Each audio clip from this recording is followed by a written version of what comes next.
Samedi 3 mai 2025, journée internationale de la liberté de la presse. Pensée pieuse à tous les journalistes qui se battent nuit et jour pour vous transmettre des informations, pour vous informer, pour vous donner des nouvelles. Pensée pieuse à tous ces journalistes qui sont morts dans l'exercice de leur métier à travers le monde, ceux qui sont incarcérés, ceux qui sont poursuivis. En tout cas, cette journée, elle est la vôtre, elle est la nôtre, journée internationale de la liberté de la presse. Merci beaucoup. Mesdames et messieurs, bienvenue dans votre émission Entre les lignes. Aujourd'hui, nous mettons sous la table 3 sujets d'actualité. Premièrement, nous parlerons de cette lettre adressée au président de la Cour constitutionnelle par le président de l'Assemblée nationale. Vital Kamerhe a écrit donc à Dieudonné Kamhouleta lui demandant de respecter la procédure en matière de poursuite des parlementaires, en l'occurrence le respect de l'article 107 de la Constitution. Vital Kamerhe est allé plus loin, citant même le cas de Nicolas Kazadi, qui également a été poursuivi tout récemment. Alors, deuxièmement, nous parlerons de la levée des immunités, des poursuites également d'un autre acteur politique, nom de l'ancien président, Constant Moutamba, demandait la levée des immunités de l'ancien président Joseph Kabila pour engager des poursuites judiciaires. Enfin, nous parlerons de la déclaration commune de l'opposition. Fayulu, Katumbi, Sesanga et Kabila ont fait une déclaration commune de l'opposition où ils évoquent plusieurs aspects de l'actualité. On va donc revenir sur ça. On est avec Maître Oscar Moubiaï, une nouvelle fois dans cette émission, coordonnateur de l'ONG État de droit en marche, avocat au barreau de Lille en France. Il n'est pas politique, il vient donc éclairer l'opinion sur les questions d'ordre juridique, de droit. La lumière sur les questions de droit, des questions politiques aussi, il vient mettre la lumière du point de vue du droit. Donc, il est notre consultant maison. Maître Oscar Moubiaï, plaisir immense de vous avoir à nouveau sur ce plateau. Bienvenue. Merci, monsieur le journaliste, monsieur Dan. Oui. C'est toujours un plaisir, un devoir agréable pour moi de pouvoir répondre à vos questions pour éclairer l'opinion et surtout nos concitoyens. Merci bien, Maître Oscar Moubiaï. On ne va pas tarder. La première thématique, justement, c'est l'affaire Matata. Vital Kamerhe a écrit au président de la Cour constitutionnelle, Dieudonné Kamhouleta, lui demandant de respecter la procédure. Il a évoqué l'article 107 de la Constitution, comparant même avec le cas du député national Nicolas Kazadi, qui lui avait donc été passé donc par la procédure régulière. On va comparer les deux aspects et puis Maître Oscar va donner son avis. Maître Oscar, l'argumentaire de Vital Kamerhe demandant le respect de l'article 107 de la Constitution, est-ce logique, est-ce cohérent, légal, ou bien Vital Kamerhe a mal interprété la Constitution? Écoutez, la demande du président de l'Assemblée nationale, en l'espèce M. Kamerhe, n'est ni logique, ni légale, mais purement simplement une violation de sa part de la Constitution qu'il invoque maladroitement. Désolé que la langue puisse caler.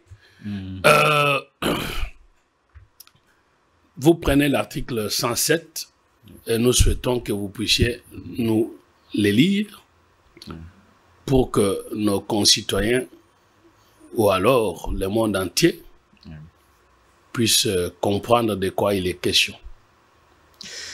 Aucun parlementaire, c'est l'article 107, hein? Aucun parlementaire ne peut être poursuivi, recherché, arrêté, détenu ou jugé en raison des opinions ou votes émis par lui dans l'exercice de ses fonctions. On s'arrête là, c'est le premier alinéa. Oui.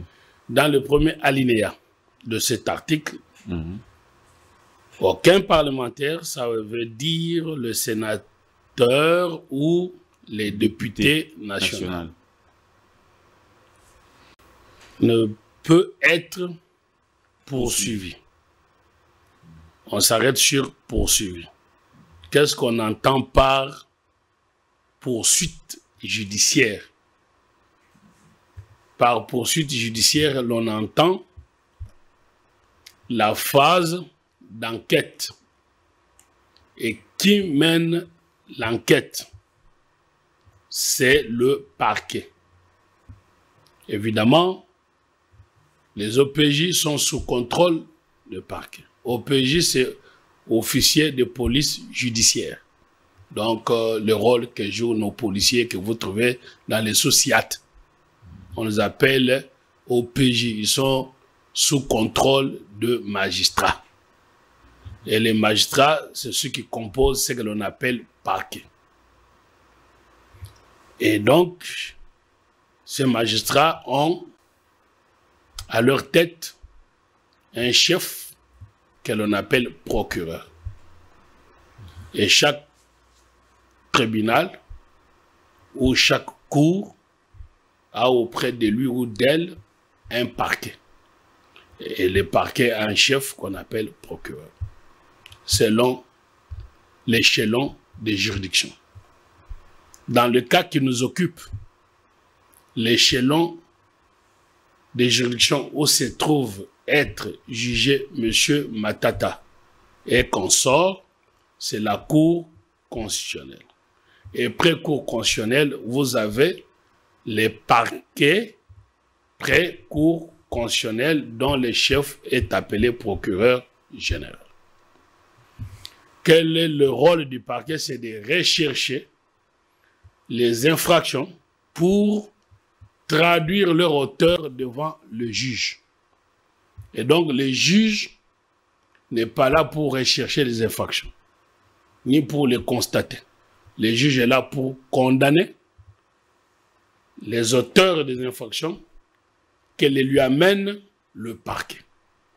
C'est pourquoi, avant que le parquet commence à mener d'enquête, à poursuivre, sollicite l'autorisation selon les cas auprès du Sénat s'il s'agit de sénateurs, du député s'il s'agit de l'Assemblée nationale, si les deux chambres ici sont en période de session. En dehors des sessions, l'autorisation est sollicitée auprès du bureau de chaque chambre, bureau du Sénat ou bureau de l'Assemblée nationale. Cette demande, c'est ce que l'on appelle les réquisitoires. Ça veut dire la demande du procureur auprès du Sénat ou de l'Assemblée nationale. C'est ce qu'on appelle réquisitoire pour obtenir autorisation de poursuite. L'alinéa premier des immunités, on ne les enlève pas. C'est par abus de langage qu'on dit autorisation d'élever d'immunité. Non. Les immunités sont collées à un député, on ne les enlève pas. Pourquoi? C'est quoi les immunités?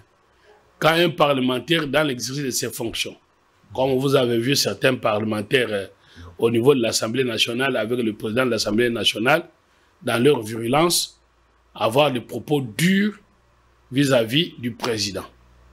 Ces propos-là, s'ils sont en dehors de l'hémicycle, s'ils sont en dehors des fonctions de député, ça peut être considéré comme injure. Mais, comme c'est les opinions, parce qu'un député doit être libre de ses opinions, c'est pour cela que ces opinions-là sont couvertes par l'impunité. On ne peut pas punir un sénateur ou un député pour ses propos. C'est ce qu'on appelle qu'il est immunisé. Donc, on lui apporte une garantie de l'exercice de sa fonction, entre guillemets, en dépénalisant les actes qui auraient dû être considérés comme infractionnels. C'est par exemple un médecin, quand il vous opère, il vous blesse. On ne va pas l'arrêter pour avoir blessé parce qu'il le fait dans le cadre de son métier de médecin de guérir. Mais si une autre personne blesse, à ce moment-là, on va le poursuivre pour blessure. Donc, vous voyez que le même acte est punissable pour une personne qui n'a pas d'immunité est punissable pour la personne immunisée, comme les députés. Voilà, c'est ça l'alinéa premier. Nous voulions dire que c'est peut-être par abus de langage qu'on parle de levée d'immunité. Alors, le deuxième alinéa qui nous occupe, c'est l'autorisation de poursuite. Et là, quand vous prenez le deuxième alinéa, vous verrez qu'on ne parle plus de juger. Vous pouvez lire le deuxième alinéa. Aucun parlementaire n'est plus en cours de session être poursuivi ou arrêté, sauf en cas de flagrant délit, qu'avec l'autorisation de l'Assemblée nationale ou du Sénat, selon le cas. Deuxième alinéa. Voilà. Vous comprenez que là, le constituant ne reprend plus les termes jugés. Là, il reprend, ne peut être arrêté ou poursuivi. Donc, nous sommes pendant la phase préjuridictionnelle, c'est au parquet et non pas devant le juge. Alors, question que l'on peut se poser. Est-ce que pour poursuivre M. Matata, qui était à l'époque sénateur, mais dont les actes avaient été commis au moment où il était Premier ministre, est-ce que le procureur général, en l'espèce de procureur Mukolo, que M. Matata aime bien citer, alors que le procureur ne viendra jamais pour se défendre devant vos micros, parce qu'il est tenu à la réserve, ce n'est pas devant les micros qu'on fait le procès, c'est à la barre. Si je comprends bien, les immunités de Matata avaient été levées au moment où il fut sénateur. Monsieur le procureur général Mukolo, qui est un magistrat très expérimenté et qui a fait toute sa carrière que le métier de magistrat, nous l'avons connu comme jeune avocat et puis nous l'avons découvert comme procureur pré-cour constitutionnel, ne pouvait pas se méprendre sur les règles élémentaires. Donc, l'autorisation avait bel et bien été sollicitée. Auprès du Sénat. Auprès du Sénat. Parce qu'il était sénateur. C'est ce qui l'a conduit devant le juge constitutionnel où il y a eu les 2 arrêts. Mais avant qu'on puisse analyser cela, je souhaite qu'on vide le 3e alinéa. Je crois que c'est sur le 3e alinéa que le président de l'Assemblée nationale, M. Kamere, s'est fondé, mais en se trompant. Lisez maintenant le 3e alinéa. En dehors des sessions, aucun parlementaire ne peut être arrêté qu'avec l'autorisation du bureau de l'Assemblée nationale ou du Sénat, sauf en cas de flagrant délit, des poursuites autorisées ou de condamnation définitive. 3e alinéa. Le dernier. Dernier alinéa. Où on dit l'Assemblée peut suspendre. La détention ou la poursuite d'un parlementaire est suspendue si la Chambre dont il est membre le requiert. Voilà. Dans les cas sous examen, interprétant mal, alors totalement mal, les derniers alinéas qui permet à la Chambre, pas au président, à la Chambre à travers son président, de demander la suspension de poursuite ou de la détention d'un député pendant la session. En l'espèce. Interprétant mal l'article 107, le président de l'Assemblée nationale, M. Kamere, a cru qu'il était investi d'un quelconque pouvoir pour demander au juge la suspension des jugés. Or, quand vous prenez cet article-là, nulle part on a dit on peut suspendre le procès. On a dit on peut suspendre les poursuites. On est bien d'accord avec vous. Et deuxième chose, la détention. Voilà ce que la loi l'a dit. J'ai déjà indiqué que les poursuites, c'est la phase quand on est le dossier au parquet. Et on parle également de la détention. La détention, c'est quand, pour garantir votre présence devant la justice et qu'il y a risque que vous puissiez vous soustraire à la justice, on vous place en Makala, en prison. Et là, on ne vous appelle pas condamné quand on est en phase préjuridictionnelle, donc avant que le jugement ne commence, on appelle ça la détention. On n'appelle pas ça arrestation. Donc, en droit, il n'y a pas de synonyme. En droit, chaque mot pèse. Vous voyez que là, on a dit détention. Détention, qui décide de la détention? C'est le parquet. Vous avez compris qu'à aucun moment et nulle part sur cet article, il y a possibilité d'un dialogue entre l'Assemblée nationale par son président et le président de la Cour constitutionnelle. Il n'y a pas de dialogue. Les juges ne dialoguent pas. Et le juge est indépendant de manière absolue. C'est pour cela que quand on a révisé la Constitution en 2011, on a soustrait la magistrature, qui était une erreur encore une fois, mais ce n'est pas le débat.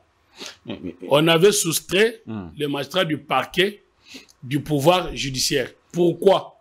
C'est parce que l'on a considéré que le juge a une indépendance absolue, alors que le magistrat du parquet a une indépendance relative. C'est pour ça qu'on avait... Donc, le juge est indépendant de manière absolue. Cela veut dire que personne extérieur au pouvoir, au ministère du juge, ne peut interférer. C'est ce que l'on appelle la séparation de pouvoir. Et là, il y a... L'ayant fait, M. Caméré est tombé dans l'entrave à la justice. M. Matata est poursuivi. Bon, M. Matata n'est pas poursuivi au sens de la Constitution ou de la loi, au sens de poursuite. M. Matata est jugé. Juger et être poursuivi, ce n'est pas la même chose. Les poursuites, c'est le parquet qui les fait. Devant le juge, on est jugé. On n'est plus en poursuite. Mais de manière large, on peut dire, bon, je suis poursuivi devant les juges. Donc, l'autorisation, en un mot, même si nous admettons les cas de poursuite, l'on dit ceci. Dans l'esprit de cette loi-là, l'autorisation de poursuite est sollicitée quand il s'agit de poursuite devant le parquet. Mais ça, ce n'est pas la Constitution qui... La Constitution ne dit pas ça. La Constitution dit quoi? Vous dites qu'il doit poursuivre quand il s'agit du parquet. Ça, mais vous voulez, vous... C'est ça ce n'est pas ce que la Constitution dit. C'est voulez-vous, c'est ça le problème de ce pays. Comment? Vous voulez que la Constitution commence à décortiquer le tout. Quand on dit poursuivi, on a étudié ça pas en droit. Ce sont les juristes qui doivent interpréter pour vous. Appelez tout juriste. Il va vous dire, quand on parle de poursuite, de l'autorisation de poursuite, c'est en phase préjuridictionnelle, donc par les parquets. C'est pour cela, parmi les autorités qui doivent solliciter l'autorisation, il ne s'agit que soit le procureur quand il s'agit des civils et auditeur quand il s'agit des militaires. Auditeur, procureur, tous ce sont les magistrats du parquet. Chez les militaires, on appelle auditeur, chez les civils, on appelle procureur. C'est ça, mon ami. En dehors de ça, il n'y a pas de débat. C'est comme la lumière, ça brille, ça brille. Donc, à ce stade, M. Matata Ponyo, ce que nous devons retenir, c'est que M. Matata Ponyo n'est pas poursuivi, il est jugé. Voilà, et les juges n'ont pas besoin d'autorisation, et que cette autorisation avait déjà été donnée. C'est de la mauvaise foi, oui. Et cela est indigne d'un ancien Premier ministre de venir mentir publiquement. Qu'est-ce qu'il a en quoi disant? Bon, je vous le démontre. Oui. Il y a eu l'arrêt dit Kalouba, on est d'accord? Quand il y a eu l'arrêt dit Kalouba, est-ce que M. Matata avait dit qu'il n'y a pas eu autorisation de poursuite? La réponse est non. Et il y a eu l'arrêt dit Kalouba qu'il a acclamé et qu'il aime vanter. À ce moment-là, il n'a pas dit qu'il n'avait pas autorisation de poursuite. On est bien d'accord. Sauf qu'avec l'arrêt Kalouba, la Cour constitutionnelle dit à tort qu'elle n'est pas compétente pour juger un ancien Premier ministre. Et donc, décline sa compétence. Ça voudrait dire sur soi à statuer. Ça veut dire qu'il ne peut plus poursuivre au sens du juge. Parce qu'il faut distinguer les poursuites au sens du juge et au sens du parquet. Au sens du parquet, les poursuites que vous appelez poursuites, ça s'appelle enquête. OK? Et c'est pendant la phase d'enquête, on ne peut pas commencer les enquêtes pour un député sans demander l'autorisation. Dans les cas sous examen, il y avait eu autorisation. De quelle institution?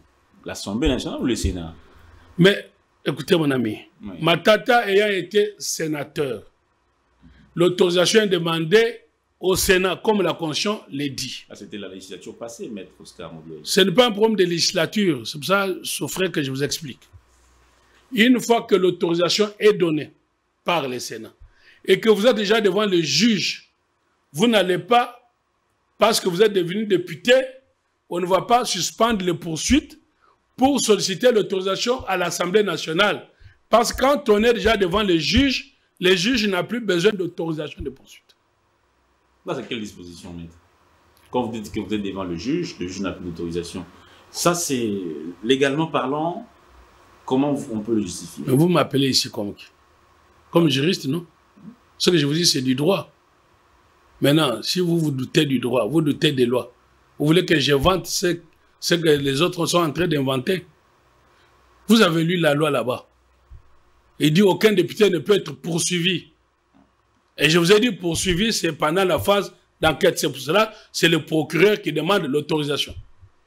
Vous auriez bien voulu que... Dans la poursuite autorisée par le Sénat à l'époque, elle est valable jusqu'aujourd'hui.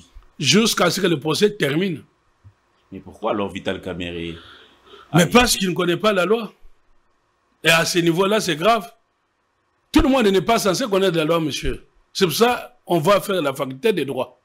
C'est pour cela, quand vous avez une fonction, vous avez le budget de l'État. Il y a un bureau d'études à l'Assemblée nationale. Alors, mais à ce moment-là, ils ont fait la honte. Eh bien, maintenant, le problème, ce n'est pas d'avoir un bureau d'études, mais c'est d'avoir un bureau d'études compétent. On ne peut pas se tromper à ce niveau de responsabilité de l'État. Donc, il devait démissionner. S'il ne peut pas démissionner, bien sûr que oui. C'est grave. Pour s'être trompé. Non. Ça voudrait dire qu'il a jeté... Il est directeur de cabinet. Il a des... Monsieur Kamerhe, c'est quand même... Il n'a que deux possibilités. C'est quand même... Écoutez, mon ami. Une grande personnalité. Nous devons... Non, de ce pays. Sortez de culte de personnalité. Vous avez vu Marie Le Pen arrêter, non? Vous voyez Sarkozy avec bracelet, non? Je parle de son rang. Mais quel rang? Président de l'Assemblée nationale. Mais à tous les niveaux. Mais il est bien entouré par des juristes. Mais la preuve maintenant. Des économistes. Ça, c'est... Mais la preuve maintenant est qu'il est mal entouré. Maintenant, qui endosse la responsabilité? Ce n'est pas le conseiller. C'est lui qui endosse la responsabilité. S'il a l'honneur, il démissionne. C'est ça un état de droit que vous voulez. C'est ça la rigueur. Mais comme on va faire l'histoire, après quand on va dire l'histoire à la congolaise ou l'histoire des nègres, vous allez dire que les blancs nous injurient. Chez eux, on ne peut pas trouver ça. Et un état tend, c'est pour ça que nous avons mis en place état de droit en marche. Nous devons tendre vers l'idéal. Et quand on est en responsabilité, on a l'obligation de rigueur. Bon, maintenant, si on pousse la logique ailleurs, il démissionnerait. On demanderait sa démission. Mais Oscar. S'il vous plaît. Oui. Mais s'il ne peut pas démissionner, bon, il doit se rendre à l'évidence qu'il a été induit en erreur. Et ayant été induit en erreur, il révoque son juridique, c'est tout. Pas ce monsieur-là était médiocre. Voilà. Mais Maître Oscar. Et cela souffrait, je n'ai juré personne. Oui. Mais je le parle avec plus de rigueur et de fermeté, pas c'est grave, mais ici, sur les choses graves, on rigole. Mais est-ce qu'on peut... Bon, comment peut-on se dire qu'il s'est trompé ou il y a une motivation derrière? Mais je vous démontre, non, monsieur, vous êtes journaliste. Vous Justement, j'aimerais... Voilà. Sous base de quoi? S'il faut que je vous donne encore un argument pertinent. Oui. En dehors de ça, ou s'il faut que je vous puisse... Évidemment, c'est pour ça que je viens, pour décortiquer les droits de manière simple. En d'autres termes, je viens vous donner les droits faciles. Je souhaiterais qu'on avance. Je souhaiterais qu'on avance. On n'est pas en salle de cours, mais Oscar. Non, c'est pour le téléspectateur. C'est pas pour vous. Allez-y. Parce que vous pouvez refuser ou accepter. Moi, je ne suis pas là pour vous forcer. Mais maintenant, je vous dis ceci. Quand on sollicite l'autorisation de poursuite, quelle est l'autorité qui sollicite l'autorisation de poursuite. C'est l'autorité poursuivante. Et qui est l'autorité poursuivante? La Cour. Non. La Cour juge. C'est pour ça qu'on l'appelle juge, non? Pourquoi vous ne comprenez pas et vous vous cantonnez à ça? Est-ce que le juge, quelque part là, vous avez déjà vu dans l'histoire, ou ici, quand on poursuit, vous avez déjà vu un juge qui a sollicité l'autorisation de poursuite? Ce n'est pas le juge qui poursuit. Alors, où vous êtes, je vous explique, vous dites poursuite. Poursuite, c'est enquêter sur quelqu'un. C'est ce qu'on appelle poursuite. Quand vous avez fini les poursuites, vous amenez le dossier chez le juge pour juger. D'accord? Chacun dans sa fonction. Cher ami, je n'ai pas d'autres mots à vous expliquer davantage. Je crois qu'on peut avancer. Je me résume en disant, si votre question a été, est-ce qu'il était nécessaire que la Cour, plutôt pas la Cour, que pour engager des poursuites contre Matata, est-ce qu'en tant que sénateur, l'autorisation était nécessaire ou pas? Réponse oui. D'accord. S'il vous plaît, on résume les choses. Réponse oui. Est-ce que dans le cas de M. Matata, est-ce que cette autorisation avait été sollicitée? Réponse oui. Troisième question, est-ce que l'autorisation sollicitée quand on était sénateur vaut quand on est devenu député? Voilà, réponse oui. Et je vous démontre, si vous permettez. Parce qu'on a d'autres sujets, mais Oscar. Bon, c'est vous qui m'avez retardé, ça je le résume bien. On ne veut pas s'éterniser. C'est vous qui m'avez retardé sur ça, je vous le résume très bien. Je vous donne un exemple pour vous en convaincre davantage. M. Matata a été candidat président. S'il avait été élu président, l'autorisation aurait dû être demandée devant le Congrès, 2 tiers des membres du Congrès s'il est président, avant de les poursuivre. Vous avez compris. Mais maintenant, s'il devient président, il devient député, ça les trouve déjà en phase de jugement. On n'a plus besoin d'autorisation. Parce qu'à supposer que Matata, il est sénateur. Le procès commence en 2022. Au moment où le procès commence, il est sénateur. Il va aux élections. Il devient président de la République. On va dire, il faut maintenant demander les 2 tiers devant les congrès. Comme président de la République, il fait 5 ans. Le procès est toujours en cours. Quand le procès finit, le président de la République, il devient sénateur à vie. On va le demander encore devant le Sénat. Il dit, bon, mais je ne peux pas être sénateur à vie comme moi, Matata. Je construis l'université. Je vais demander qu'on puisse être élu député national de Kindu. Il change encore. Il va être jugé quand? S'il faut demander l'autorisation à chaque phase. Vous voyez que ça n'a pas de logique ni de sens. Donc l'autorisation qui est accordée une fois suffit. Et quand on a déjà dépassé la case de poursuite et qu'on est déjà devant le juge, il n'y a plus lieu à solliciter autre autorisation. Donc, conséquence, M. Kamouleta n'avait aucune obligation à solliciter l'autorisation parce qu'il n'incombe pas au juge d'aller solliciter l'autorisation. C'est un devoir du parquet. Est-ce que le parquet l'avait fait? Réponse oui. Preuve, il y a eu le procès devant la Cour constitutionnelle sous M. Kalouba. M. Matata n'a pas soulevé la question d'absence d'autorisation. C'est ce dossier-là, comme la Cour s'était déclarée incompétente, que le dossier qui a été envoyé à la Cour de cassation comme il était sénateur. Arrivé au niveau de la Cour de cassation, la Cour de cassation s'est butée à une difficulté avant de juger le fond pour demander à la Cour constitutionnelle d'interpréter la formule dans l'exercice ou à l'occasion. C'est comme ça que le dossier est retourné à la Cour constitutionnelle. Arrivé à la Cour constitutionnelle, la Cour va se déclarer compétente. C'est comme ça qu'on a continué le procès Matata sans qu'il ne soit encore nécessaire de demander l'autorisation. Donc, acte. 2. Est-ce un procès politique ou un acharnement? Réponse, non. Pourquoi? Tout le monde a vu de manière la plus publique M. Matata dire qu'il y a acharnement. L'organe poursuivant, en l'espèce le procureur, s'est mis debout, le regardant en face pour lui dire, monsieur, ce procès a été ouvert sur ta propre demande. Donc le procès n'est pas ouvert sur une demande d'une autorité quelconque ou parce qu'il a refusé d'adhérer à l'Union sacrée. C'est lui-même qui a écrit à l'IGF, M. Alengueti. Voilà, il a dénoncé le fait. Sauf qu'il a voulu jouer aux pompiers alors qu'il est un pyromane. C'est comme le voleur qui crie au vol. Il vient de voler pour distraire les gens qui le poursuivent. Lui-même commence à crier Kanga Moïbi alors que c'est lui-même le voleur. Voilà. Donc, il n'y a pas eu acharnement politique. Voilà, je crois que j'ai vidé toutes ces questions-là. Maintenant, s'il y a des contradictions, ben, vous invitez les gens qui peuvent contredire, mais ça, c'est de l'évidence scientifique parce qu'arrêtez de penser au Congo que les droits, c'est une matière à polémique. Non. Les droits a atteint une même exactitude que les mathématiques. 1 plus 1 égale 2. Ça ne se discute pas. Comme ce que je vous dis là, ce n'est pas discutable. C'est la loi. Je ne veux pas engager de...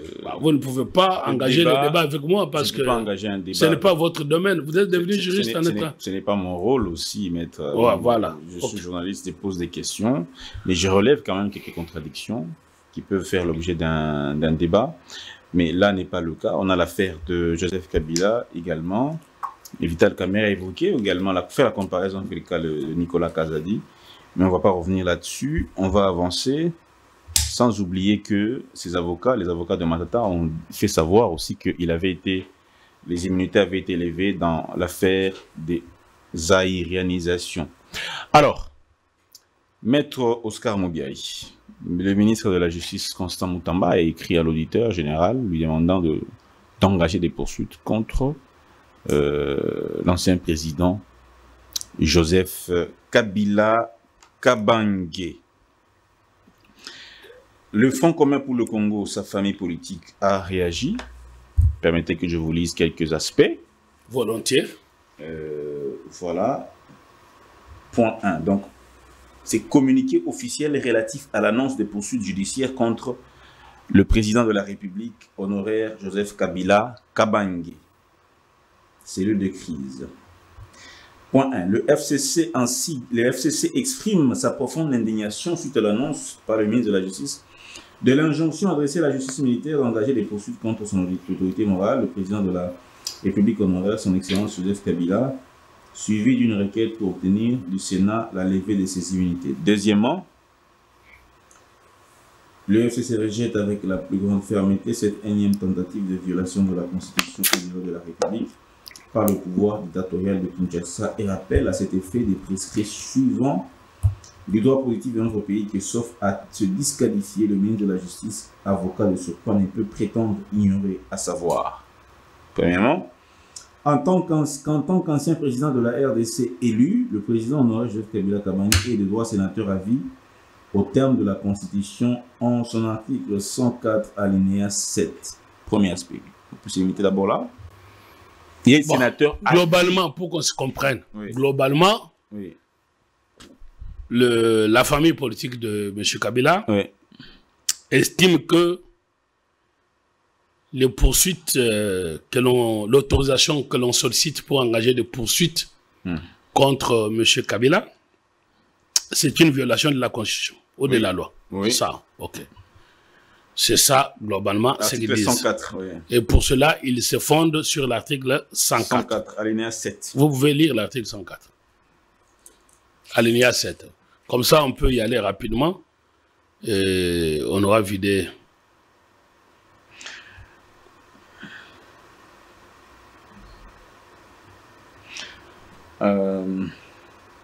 Les anciens présidents de la République élus sont de droit sénateur à vie. Donc, il reste sénateur à vie. À vie. Bon, jusqu'à sa mort. Maintenant, est-ce qu'on peut se comprendre, s'il vous plaît? Il est donc les sénateurs. Mais laissez-moi, vous m'avez appelé pour... Non, c'est juste pour vous expliciter. Hein. Il est sénateur jusqu'à la mort. D'accord. Oui. Est-ce qu'il y a doute que M. Kabila soit sénateur à vie? La réponse, non. Oui. OK? Oui. Maintenant, question. Est-ce qu'un sénateur à vie qui commet une infraction, on peut le poursuivre? Vous me posez à moi la question. Je ne vous pose pas la question. C'est ça la question qui se pose. Et donc, quand nos amis des FCC, famille politique de Kabila, encore, PPRD étant suspendu, et nous acclamons monsieur le ministre de l'Intérieur pour avoir pris cette décision-là, et j'avais appelé à cette décision parce que je considérais que c'était devenu un parti subversif et qu'il n'y a aucune violation de la Constitution pour suspendre un parti subversif. Bon, maintenant... Je vais pas... Allez-y, allez-y. Quand ils affirment qu'il est sénateur à vie, cela ne soulève aucune difficulté. Il est sénateur à vie. Et donc, comme sénateur à vie, il n'y a aucune loi qui empêche qu'un sénateur à vie soit poursuivi. Est-ce que ça ne sera pas porter atteinte à ce statut-là de sénateur à vie? Mais est-ce qu'il est interdit qu'un sénateur à vie soit poursuivi? Je ne comprends pas, monsieur le journaliste. Vous semblez m'étonner. Bon, je pense que vous voulez me poser des questions que se posent les communs des mortels. Mais vous comprenez pourquoi. Alors, finalement, on va dire Maître Moubiaï est peut-être excessif. Ou alors, j'insiste toujours à une décolonisation de mentalité. Pourquoi? Parce qu'on est dans un pays où on a été traumatisé par la dictature. Et en conséquence, nous sommes restés traumatisés. Nous sommes dans un pays de culte de personnalité. C'est pour ça que vous voyez les gens, ils s'inclinent, préso, excellence, bla bla bla bla. Non. Vous devez sortir de cette mentalité-là. Cela n'interdit pas le respect. Donc, le fait, s'il vous plaît, le fait d'être sénateur à vie n'empêche pas que si l'on commet une infraction, que l'on soit poursuivi. Et donc, M. Kabila n'est pas Dieu, donc n'est pas intouchable. Je souhaite que vous me donniez un argument de droit qui empêcherait que l'on puisse poursuivre un sénateur à vie. Mais nous rappeler, le FCC, nous rappeler qu'il est sénateur à vie, ça ne nous intéresse pas. Maintenant, allez dans leur argument pour que je détruise ça. Ce statut de sénateur à vie, ouais, étant donc d'assises constitutionnelles et non parlementaires, oui, et est-il inaliénable, imprescriptible et sans coloration politique? Mais le statut ne pose pas problème. En conséquence, il ne peut en aucun cas faire l'objet de remises en cause. Pas pour des considérations politiques. Non, ne me lis pas de bêtises des gens des FCC. Quand je parle de ce sont des bêtises, nous sommes d'accord avec vous ici. Soyez tolérants, soyez... Non, je ne sais pas que je ne suis pas tolérant. C'est que vous êtes en train de me lire, vous êtes, et ils sont en train de voir Kabila comme Dieu le Père. Ok, c'est leur droit d'être dans l'apologie. Sauf que ce qu'ils sont en train de dire est qu'au regard de l'article 104, un ancien président, il est sénateur à vie. Tout le monde est d'accord là-dessus. Maintenant, est-ce que la question, est-ce que quand on est sénateur à vie et que l'on commet une infraction, on est poursuivi ou pas? Tout Congolais est justiciable. Mais alors, quel est le problème? Il n'y a pas de problème. Kabila est suspecté d'avoir trahi la nation. Et le ministre de la Justice que l'on acclame, et qui, vous savez, on dit qu'aux âmes bien-nées, la valeur n'entend pas le nombre d'années. Nous saluons le ministre de la Justice, jeune qu'il est, il a eu le courage exceptionnel, alors qu'il avait des affinités par ailleurs avec M. Kabila, dans le passé, politiquement, devant la vérité, et je vous ai toujours dit, on est plus amis de la vérité que de son ami. Alors, M. Moutamba, j'ai l'avantage d'avoir un neveu qui a étudié avec lui encore plus jeune au secondaire. Il me révèle quelque chose de très important. Il dit même quand ils étaient jeunes, ce monsieur avait créé une association de lutte contre la tricherie. Ça veut dire si vous êtes en classe et vous voyez votre collègue en train de tricher, vous le dénoncez. Vous voyez, le courage ne commence pas aujourd'hui avec lui. Et nous souhaitons d'ailleurs qu'on puisse encore mettre en place chez nos élèves cette mentalité-là. C'est un bon ministre, hein, Moutamba. Le débat n'est pas à ce niveau-là, de bon ou pas. Moi, je ne suis pas là pour distribuer le point. Un avis personnel. Ça, c'est votre avis. Non, je pose la question, un avis personnel. Non, moi, je ne suis pas là pour donner les points. Alors, allez-y, allez-y. Je suis là pour apprécier les actes. Allez-y. Et à l'appréciation de ce qu'il pose comme acte, c'est ça être un bon ministre. Il est un bon ministre. Voilà. Par rapport à ses actions, à cette action-là. Hein? Je juge sur action. Et donc, il ne faut pas m'amener d'être maître Oscar, je suis très libre d'esprit, très indépendant. Et c'est pour ça que j'ai mis l'ONG, non nourri aux mamelles des Occidentaux, mais pour... Apprécier, c'est pas interdit non plus. Ben, c'est pour ça que je vous dis, parce que vous avez tendance à me coller de casquette. Et donc, M. Kabila ayant commis une infraction, la loi exige du ministre de la Justice et lui donne le pouvoir de ce qu'on appelle le pouvoir d'injonction. C'est pour cela qu'il est dans son rôle suite aux soupçons contre M. Kabila et des infractions graves portant atteinte à la sûreté de l'État et menaçant notre paix. M. Mutamba était dans son devoir d'enclencher le pouvoir qu'il a d'injonction. C'est comme ça qu'il a saisi l'auditeur général, en la personne de M. Likoulia, pour engager des poursuites. Étant donné que M. Kabila est sénateur à vie, pour poursuivre un sénateur, l'on doit, nous revenons à l'article 167 dont on parlait tout à l'heure, l'on doit solliciter l'autorisation auprès du Sénat ou du bureau. C'est ce que l'auditeur général Likoulia a pu faire.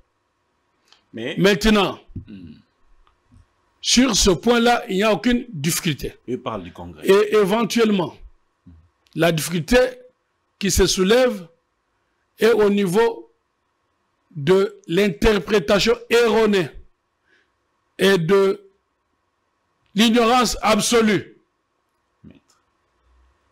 Et M. Chileng disait, quand on fait preuve d'ignorance en droit, si vous êtes à la barre, comme avocat, c'est un motif d'exclusion à la barre.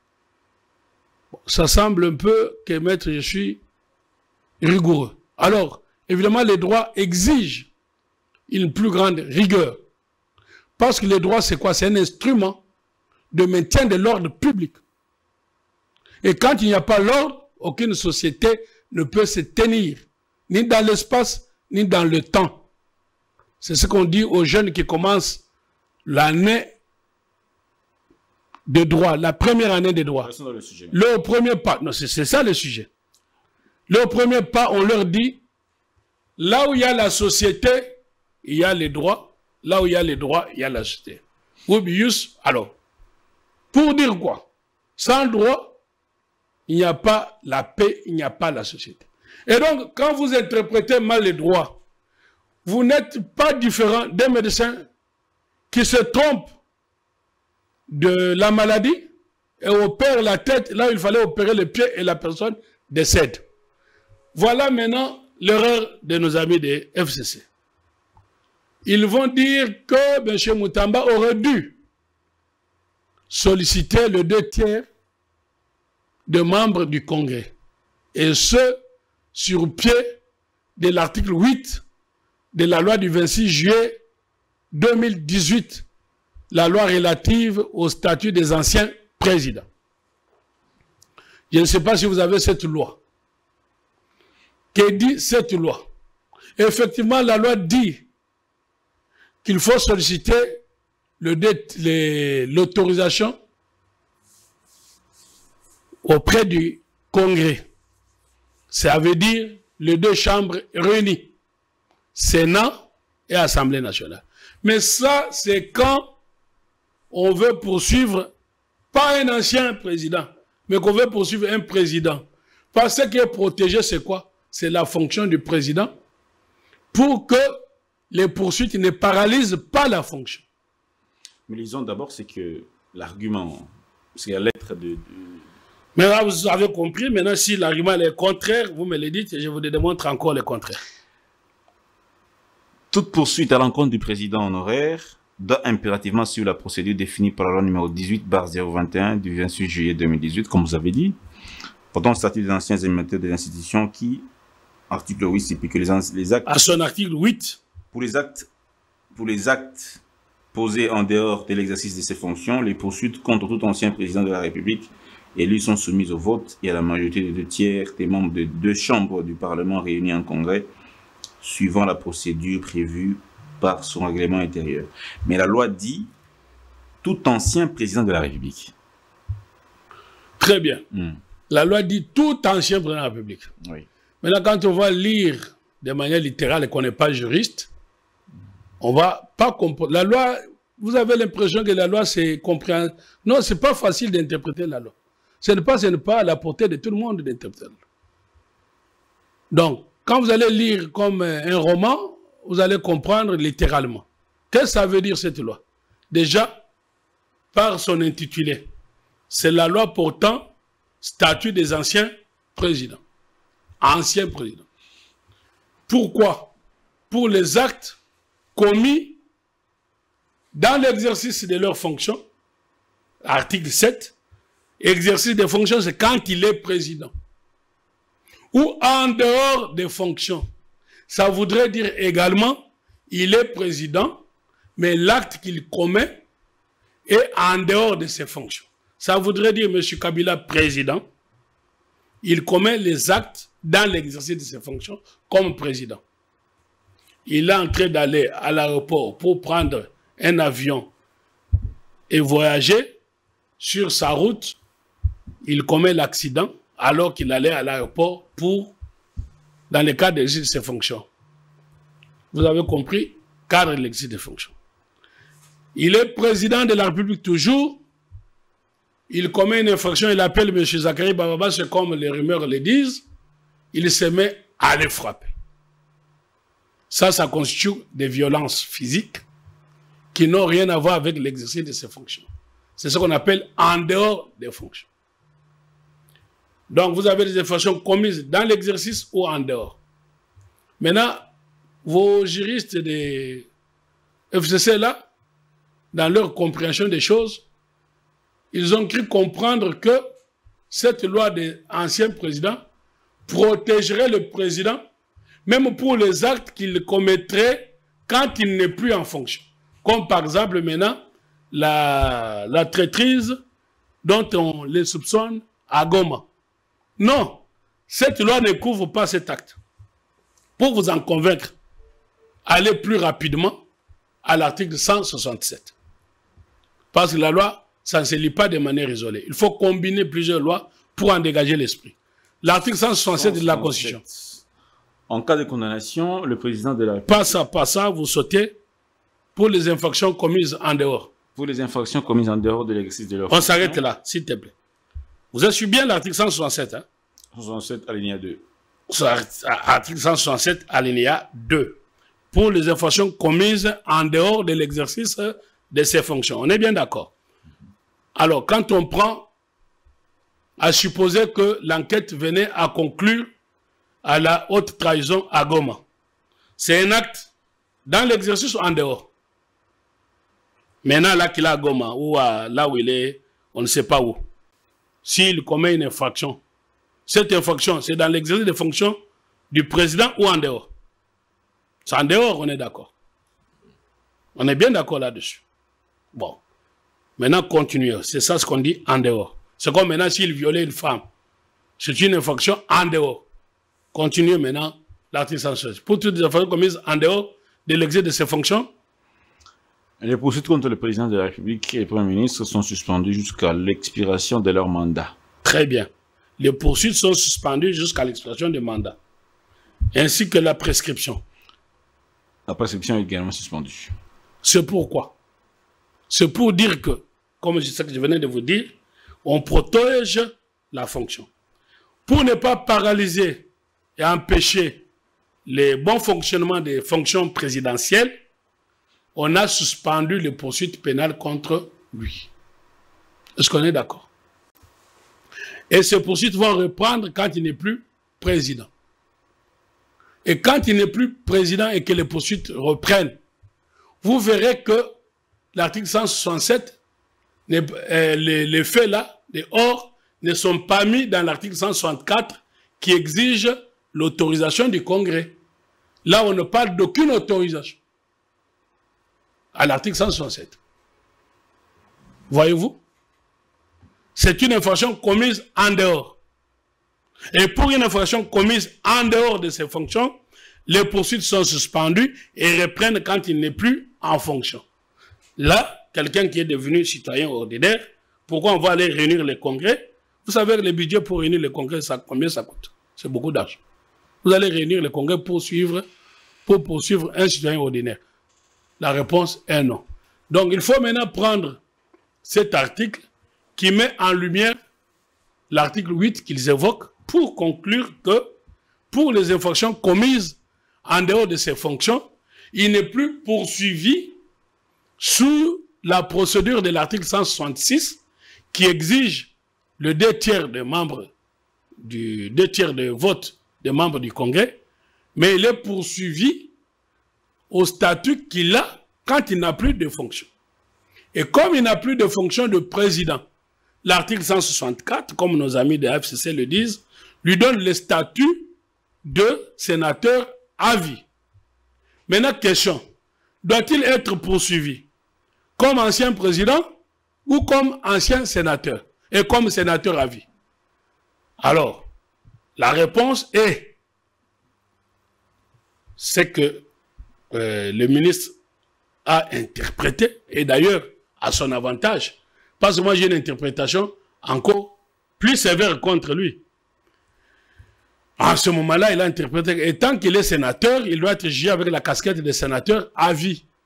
Et si statut que lui donne la Constitution à son article 164. Et comme sénateur, pour poursuivre un sénateur, nous revenons à votre article 107, l'autorisation est sollicitée devant le Sénat. C'est que l'auditeur Likoulia a fait sur injonction de M. Mutamba. Mais maintenant, moi, je peux aller plus loin. Voilà que, en voulant protéger Kabila, trop de protection tue la protection. Finalement, aucune loi ne le protège. On a pensé, pour le protéger, les soustraire, parce que quand vous regardez la loi qu'ils ont évoquée, l'article 8, ça commence par statut pénal de l'ancien chef de l'État. Ça veut dire que le chef de l'État répond à un statut de la loi des anciens présidents. Ce qui entraîne que on les soustrait du statut de sénateur, statut pénal, je veux dire, pour les soumettre à la loi spéciale des anciens présidents. Bon, si il pouvait être poursuivi comme sénateur, cette loi-là, les anciens présidents n'avaient pas d'importance. Vous comprenez? C'est que la loi-là l'a soustrait au régime des sénateurs pour les soumettre à un régime spécial de anciens présidents. Donc, nous quittons la Constitution, nous arrivons sur la loi des anciens présidents, où il a un statut pénal propre. Et quand on interroge la loi de 2018, cette loi reste muette quant à ce qui concerne les infractions commises en dehors. Ça veut dire en dehors ici entendu, pas au moment où il était président, parce que l'article 8 que vous lisez, en dehors, ça veut dire les infractions commises au moment où il était président, mais en dehors de ses fonctions. C'est de ces infractions-là que la loi parle. Comme je vous ai dit, il est président, il violente M. Babaswe, c'est en dehors de ses fonctions, les poursuites sont suspendues et reprendront quand il ne sera plus en fonction, pour les infractions commises en dehors, pendant qu'il était président. Mais pour les infractions commises en dehors, pendant qu'il n'est plus président, cette loi-là ne dit rien. Silence de la loi. Voilà que la loi a voulu les soustraire au régime des sénateurs à vie pour les soumettre sur une loi spéciale. Et cette loi spéciale ne dit rien quant à ce qui concerne les infractions dont il est reproché. Dans une interprétation la plus douce, M. Moutamba, le ministre, estime que, bon, on lui donne le statut de sénateur à vie. Mais dans une approche que je prône, la plus rigoureuse, l'on constatera que tant la Constitution à son article 104, comme à son article 104, comme à l'article 107, tant que la loi, c'est le silence de la loi, rien ne le protège. Donc, conséquence, il doit être poursuivi, en l'absence de la loi, il doit être poursuivi comme un délinquant et comme tout autre délinquant qui n'a aucun privilège parce que ni la Constitution, ni la loi ne lui a accordé. Voilà un peu la lecture plus sévère. Donc, ils doivent se féliciter de la lecture douce faite par M. Moutamba en disant, bon, à la limite, en silence de la loi, on lui donne la casquette de l'ancien, et plutôt des sénateurs à vie. Mais quant au statut pénal, il n'y a pas de statut pénal particulier aux sénateurs à vie. Il n'y a aucune loi qui donne la procédure à suivre pour un sénateur à vie dans la Constitution. Mais il y a une loi ordinaire qui donne la procédure à suivre pour un sénateur à vie, mais qualifié d'ancien président. C'est la loi sur les anciens présidents. Et cette loi-là ne prend pas en compte les infractions que commettrait un ancien président alors qu'il n'est plus président, comme c'est le cas actuel. Finalement, il n'est protégé par aucune loi, donc il doit être poursuivi comme tout autre délinquant. Maître Oscar Moubiaï, on va avancer. Vous avez vous avez donc commenté le communiqué du Front commun pour le Congo qui est revenu sur le statut d'ancien chef d'État et la procédure à suivre, qui n'est pas du tout la même avec celle que vous dites.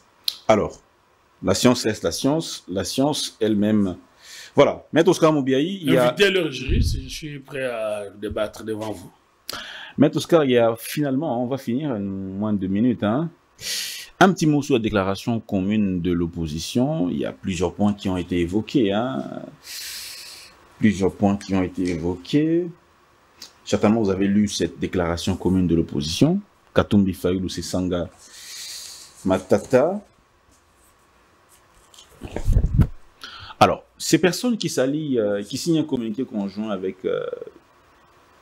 Kabila, c'est vrai qu'il n'est pas encore condamné. Est-ce qu'on peut... La loi peut-il poursuivre également Ils peuvent être considérés comme des suspects. Il ne faut pas confondre. Là, Kabila est poursuivi, mais rien ne l'interdit d'exercer ses activités politiques, ok, ou de pouvoir prendre une opinion politique.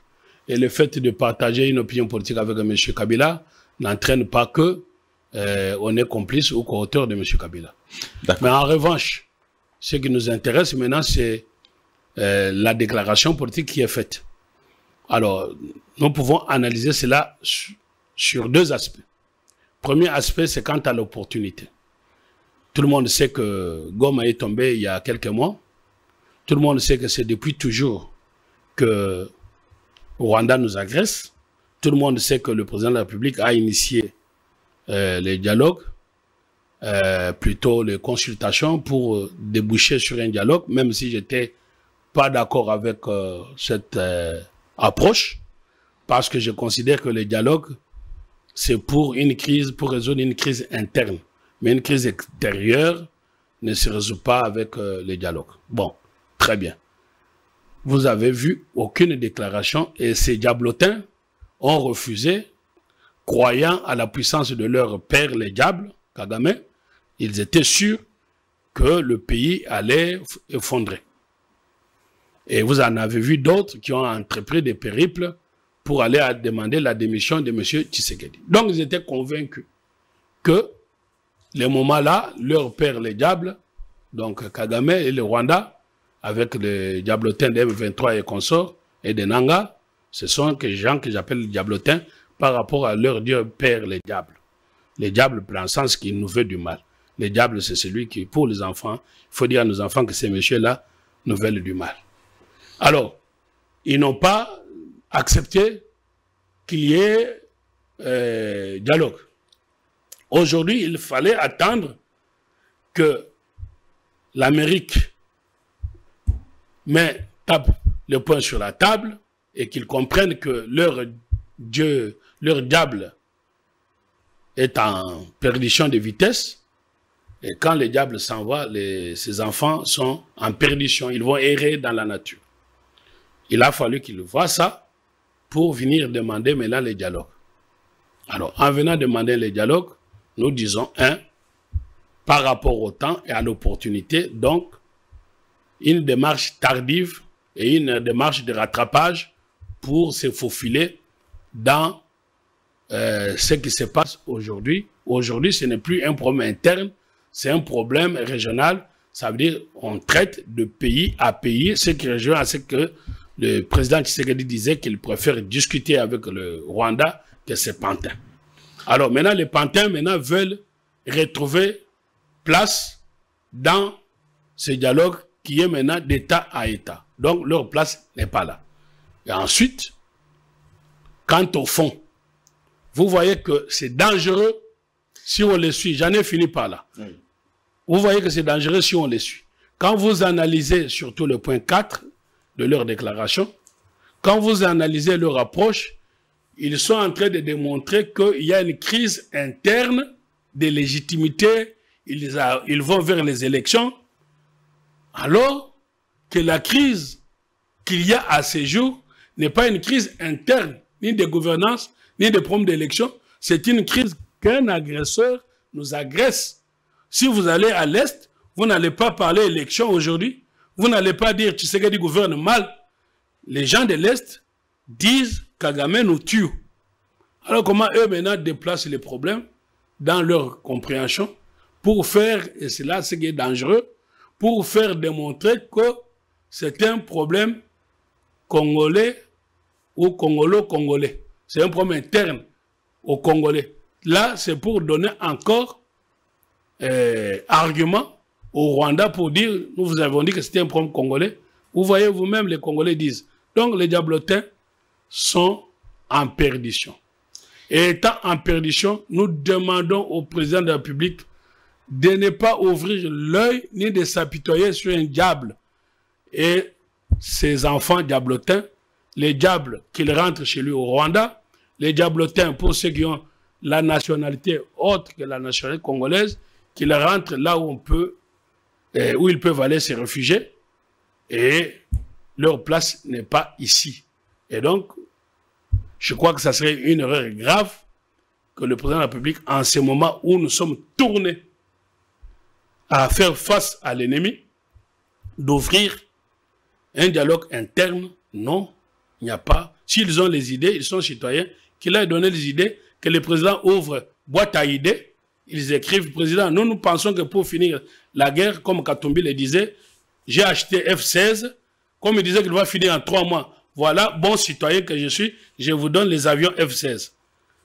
Donnez, on ouvre à la présidence une boîte à idées, et ils sont citoyens comme tout autre. Mais maintenant, dire que le président venait dialoguer, on va dialoguer de quoi? Donc, dialogue sans objet.